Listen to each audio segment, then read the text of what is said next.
कहानी की शुरुआत में हम एक वॉर के दौरान डैन और उसके साथियों को पानी में गिरते हुए देखते हैं। यहाँ से 28 साल पहले की कहानी बताई जाती है, जहाँ डैन एक हाई स्कूल में बायोलॉजी का टीचर होता है। डैन अपनी वाइफ एमी और बेटी मूरी के साथ रहता है। डैन को आर्मी रिसर्च लैब में काम करने का इंटरेस्ट होता है, इसलिए उसने आर्मी रिसर्च लैब में जॉब अप्लाई किया होता है, जिसका आज ही के दिन इंटरव्यू है। डैन अपने घर जाता है। आज उसके घर में क्रिसमस पार्टी होती है। तभी डैन एमी को इंटरव्यू के बारे में बताता है, जिस पर एमी उससे गुस्सा होती है, क्योंकि वो चाहती है कि डैन आज का दिन उसकी फैमिली के साथ स्पेंड करे। साथ ही एमी बताती है कि तुम्हारे पिता ने मूरी को क्रिसमस कार्ड भेजा है, जिससे डैन को गुस्सा आता है, क्योंकि वो अपने पिता से नफरत करता है। असल में उसके पिता ने उसे छोड़ दिया था। तब से ही डैन उनसे बात नहीं करता है। इसके बाद डैन अपने इंटरव्यू के लिए जा रहा होता है, जिस दौरान उसे कॉल से पता चलता है कि उन्होंने उसको रिजेक्ट करके वो जॉब किसी और को दे दी है। डैन को बहुत गुस्सा आता है और वो अपनी फाइल को डस्टबिन में डालकर घर के अंदर आ जाता है, जहाँ वो मूरी और एमी के साथ बैठकर फुटबॉल मैच देखने लगता है।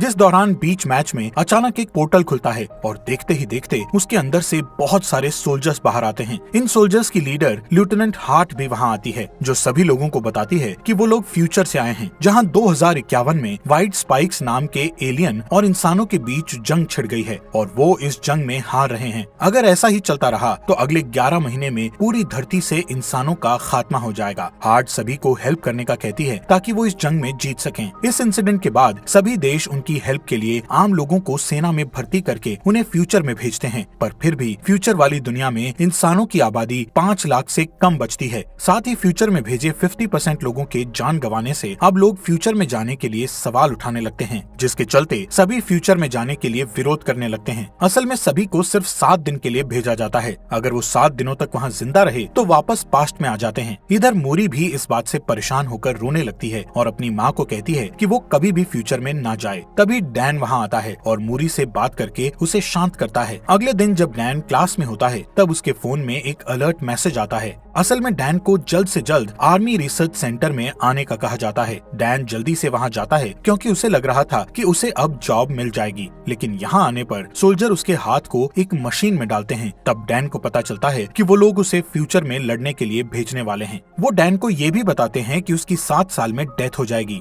डैन उनसे कुछ पूछ पाता तभी उसके हाथ में एक डिवाइस लगा दिया जाता है ताकि वो लोग डैन को ट्रैक कर सकें, और उसे बताया जाता है कि अगर उसने इस डिवाइस के साथ छेड़छाड़ की तो उसे जेल भी हो सकती है। अब डैन को 24 घंटे के अंदर अपने पर्सनल काम निपटाने को कहा जाता है, क्योंकि उसके बाद उसे जंग के लिए ट्रेन किया जाएगा। ये सब डैन की मर्जी के बिना हुआ था, पर अब वो कुछ नहीं कर सकता था। तभी हम एमी को देखते हैं, जो कि एक थेरेपिस्ट है और फ्यूचर से वापस आए लोगों की काउंसलिंग करती है। इसके बाद वहाँ डैन आता है और एमी को बताता है कि उसे 2051 में भेज रहे हैं। एमी जानती थी कि वहाँ से वापस आना मुश्किल है, इसलिए वो डैन को वहाँ जाने से मना करती है, जिस पर डैन बताता है कि उन्होंने मेरे हाथ पर ट्रैकर लगा दिया है, इसलिए अब चाहकर भी वो कुछ नहीं कर सकता। जिस पर एमी डैन को उसके पिता की हेल्प लेने को कहती है, क्योंकि सिर्फ उसके पिता ही उस डिवाइस को बाहर निकाल सकते हैं। इसके बाद वो अपने पिता के पास जाता है, जहाँ उसके पिता डिवाइस को निकालने के लिए तैयार हो जाते हैं, पर पुरानी बातों को याद करते हुए दोनों के बीच बहस होने लगती है। इसलिए डैन गुस्से में उस डिवाइस को निकलवाए बिना ही वहाँ से चला जाता है और एमी को बताता है कि उसे जंग लड़ने जाना ही पड़ेगा। ये जानकर एमी बहुत रोती है,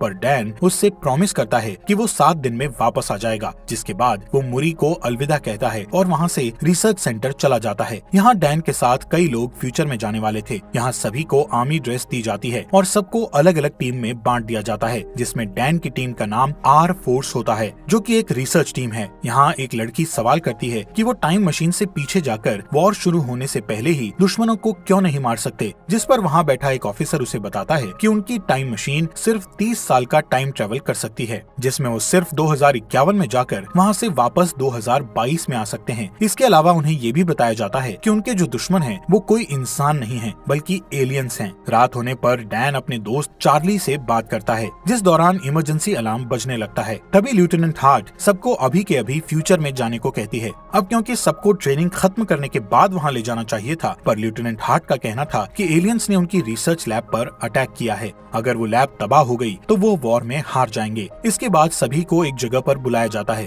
और फिर एक एक करके उन्हें फ्यूचर में भेजने लगते हैं, जिस दौरान सिस्टम में कुछ खराबी आ जाती है, जिसके कारण वो सभी जमीन पर पहुंचने की जगह आसमान में ही रह जाते हैं और फिर एक एक करके सभी नीचे गिरने लगते हैं। ये वही सीन था जो हमें कहानी की शुरुआत में दिखाया था। यहाँ डैन और कुछ लोग एक स्विमिंग पूल में गिरते हैं, जबकि बाकी के लोग जमीन पर गिरकर मर जाते हैं। यहाँ के हालात देखकर वो सभी दंग रह जाते हैं, क्योंकि हर तरफ सिर्फ एलियंस थे। इसके बाद हम फ्यूचर की दुनिया की कर्नल को देखते हैं, जो बचे हुए लोगों से कांटेक्ट करती है। वो डैन को टीम लीडर बनाते हुए कहती है कि उसे रिसर्च लैब में फंसे लोगों को बचाना होगा। डैन अपनी टीम के साथ लैब की ओर निकल जाता है। सभी लैब पहुंच जाते हैं और देखते हैं कि एलियंस ने सभी लोगों को मार दिया है। जब कर्नल को इस बारे में पता चलता है तो वो बहुत दुखी होती है और डैन को लैब में रखी हार्ड ड्राइव लाने को कहती है। इन लोगों के पास ज्यादा टाइम नहीं होता है, क्योंकि एलियंस लैब में आने वाले थे। जिसके बाद कर्नल डैन को लैब में रखी सभी बायोलॉजिकल मटेरियल भी साथ लाने को कहती है, जिस दौरान वहाँ एलियंस भी आने लगते हैं। इसलिए यहाँ की आर्मी लैब पर बॉम्ब गिराकर उसे पूरी तरह तबाह करने के लिए निकल जाती है। कर्नल बताती है कि डैन और उसके साथियों के पास सिर्फ 3 मिनट हैं, जिसके बाद लैब को ब्लास्ट कर दिया जाएगा। पर जब वो लोग लैब के बाहर जा रहे होते हैं, तभी एलियंस उन पर अटैक कर देते हैं। ये एलियंस बहुत ही ताकतवर होते हैं और उन पर गोलियों का कोई असर नहीं होता है। एलियंस के अटैक में डैन के कुछ साथी मारे जाते हैं। अब जैसे ही बचे हुए लोग लैब से बाहर आते हैं, तब वहाँ बहुत सारे एलियंस आने लगते हैं और उन लोगों का पीछा करने लगते हैं। इसी बीच वहाँ आर्मी आ जाती है, पर एलियंस उन्हें जान से मार डालते हैं। कोई रास्ता ना दिखने पर डैन और बाकी के लोग एलियंस पर शूट करने लगते हैं। थोड़ी ही देर बाद वहाँ बॉम्ब गिराया जाता है, जिससे बहुत ही बड़ा ब्लास्ट हो जाता है, जिससे सभी एलियंस मारे जाते हैं। साथ ही इस ब्लास्ट के कारण डैन के कई साथी भी मारे जाते हैं और कई घायल हो जाते हैं। अब जैसे ही डैन की आंख खुलती है तो वो एक कैंप में होता है। यहाँ पता चलता है कि ब्लास्ट में डैन के अलावा उसका दोस्त चार्ली ही बचा था। जब वो दोनों कैंप के बाहर आते हैं तो उन्हें अपनी टीम का एक आदमी और दिखता है, जिसका नाम डोरियन है। डोरियन फ्यूचर में तीसरी बार आया था, इसलिए डैन उससे पूछता है कि क्या तुम मरने से नहीं डरते हो, जिस पर डोरियन बताता है कि उसे कैंसर है और वो सिर्फ 6 महीने ही जीने वाला है, इसलिए उसे अपने तरीके से बची हुई लाइफ जीनी है और घर पर रहने से अच्छा वो लड़कर मरना चाहता है। इसी दौरान वहाँ 2 सोल्जर आते हैं जो डैन को अपने साथ आने को कहते हैं, जबकि डोरियन और चार्ली को वापस लैब वाली जगह पर जाने को कहा जाता है। डैन डोरियन से चार्ली का ध्यान रखने को कहता है, क्योंकि चार्ली बहुत डरा हुआ था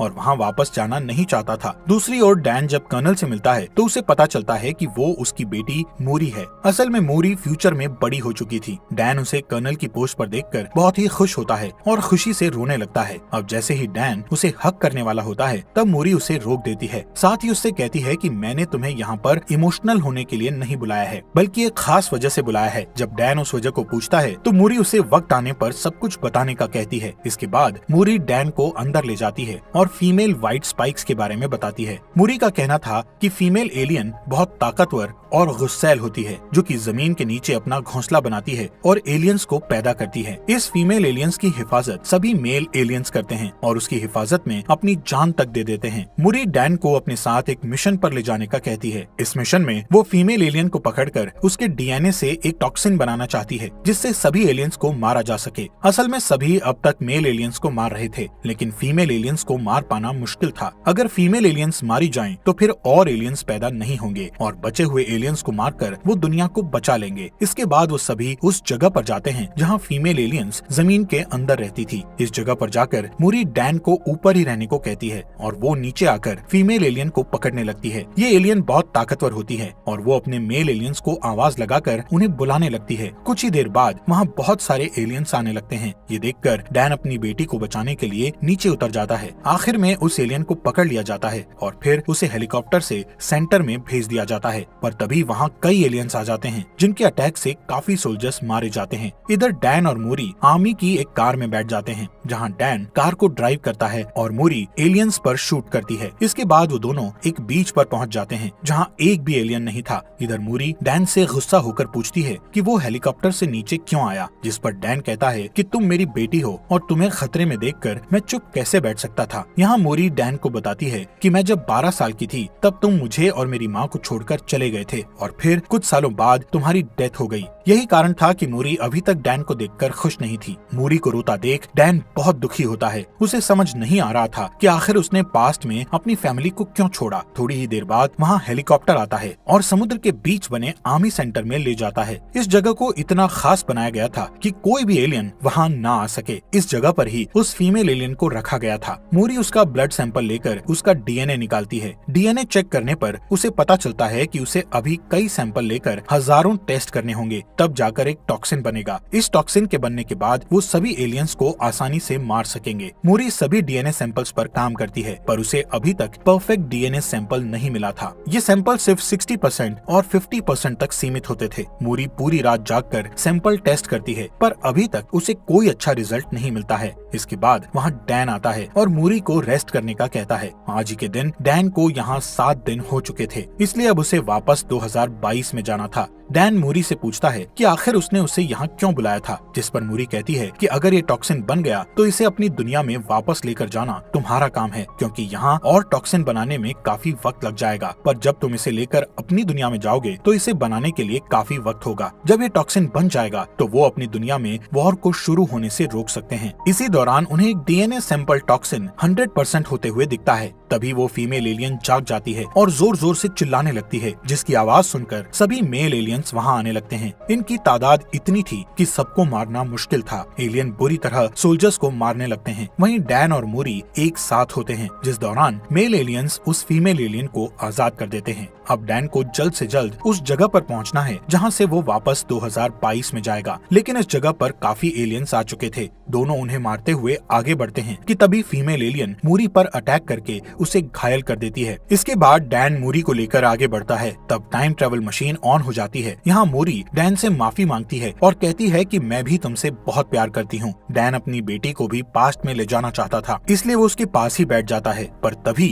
वहाँ फीमेल एलियन आ जाती है और मूरी को पकड़ लेती है। डैन उसे बचा पाता इससे पहले ही टाइम मशीन द्वारा उसे 2022 में भेज दिया जाता है। यहाँ डैन के साथ साथ चार्ली, डोरियन और बाकी के कुछ लोग भी आए हुए थे। डैन लेफ्टिनेंट हार्ट को वो टॉक्सिन देता है और बड़ी मात्रा में बनाकर फ्यूचर में भेजने का कहता है, जिस पर लेफ्टिनेंट हार्ट बताती है कि अब जंप लिंक बंद हो गया है, यानी कि अब वो टाइम मशीन का यूज नहीं कर सकते हैं, इसलिए वो ये वॉर हार गए हैं। जिसके बाद डैन अपनी वाइफ से मिलता है। डैन फ्यूचर में मूरी की डेथ को लेकर बहुत दुखी था। जब वो घर आकर मूरी को देखता है तो उसे गले लगा लेता है और रात भर उसके रूम में ही बैठा रहता है। जिसके बाद एमी उसके पास आती है। तब डैन उसे फ्यूचर की मूरी के बारे में बताता है। अब डैन फ्यूचर में होने वाले वॉर को रोकने के लिए कुछ करने का सोचता है, इसलिए वो सबसे पहले डोरियन के पास जाता है और उससे एलियन का नेल मांगता है, जो कि डोरियन ने फ्यूचर में जाकर अपने पास रख लिया था। इसके बाद वो दोनों उस नेल को लेकर चार्ली के पास जाते हैं। चार्ली उस नेल पर रिसर्च करता है तो उन्हें पता चलता है कि उनके नेल्स पर ज्वालामुखी की राख लगी हुई है। चार्ली बताता है कि ये राख चाइना में फटे ज्वालामुखी की राख है। तब डैन कहता है कि लेफ्टिनेंट हार्ट ने बताया था एलियन का पहला हमला रशिया में हुआ था, फिर उनके नेल्स में चाइना की ज्वालामुखी की राख क्यों है। तभी डैन को उनका एक स्टूडेंट याद आता है जो कि ज्वालामुखी टॉपिक के बारे में बहुत कुछ जानता था, इसलिए वो तीनों उसके पास जाते हैं, जहाँ स्टूडेंट बताता है कि आज से 1000 साल पहले चाइना में ज्वालामुखी फटा था, जिसकी लहरें रशिया तक भी पहुँच गई थी और फिर वो राख में बदलकर वहीं पर जम गई थी। फिर कुछ समय बीतने के बाद वो जगह बर्फ से ढक गई। ये सब जानने के बाद वो समझ जाते हैं कि जरूर कोई एलियन शिप वहाँ आई होगी और फिर बर्फ ढकने के कारण वो वहीं दब गए होंगे, जो कि 2051 में बर्फ पिघलने के बाद धरती के ऊपर आ गए। इसके बाद डैन और चार्ली डिफेंस ऑफ सिक्योरिटी के पास जाकर उन्हें सारी थ्योरी बताते हैं और रशिया जाकर सभी एलियंस को वॉर के पहले ही मारने को कहते हैं, लेकिन वो उन दोनों की थ्योरी पर यकीन नहीं करता है, इसलिए उनका साथ देने से मना कर देता है। इसलिए वो तीनों खुद ही वहाँ जाकर उन एलियंस को मारने का सोचते हैं। अब डैन अपने पिता से हेल्प मांगने के लिए जाता है क्योंकि उनके पास प्लेन था। डैन अपने पिता को सारी बात बताता है और कहता है कि उसे एलियंस को मारने के लिए रशिया के ग्लेशियर आइलैंड पर जाना होगा, जिसके लिए उसे उनके प्लेन और एक पायलट की जरूरत है। डैन के पिता उसकी बात मान जाते हैं और साथ चलने के लिए रेडी हो जाते हैं। इसके अलावा डैन लेफ्टिनेंट हार्ट की मदद से बहुत सारा टॉक्सिन बनवा चुका था, जिसे लेकर वो रशिया चले जाते हैं। यहाँ डैन अपने साथ एक टीम लेकर गया हुआ था। वो सभी ग्लेशियर आइलैंड के ऊपर पहुँच जाते हैं और एक ब्लास्ट करके जमीन के नीचे जाते हैं, जहाँ उन्हें एक एलियन शिप दिखाई देती है जो कि काफी टाइम पहले क्रैश हो गई थी। वो अंदर जाकर देखते हैं तो उन्हें एलियंस की डेड बॉडीज दिखती हैं।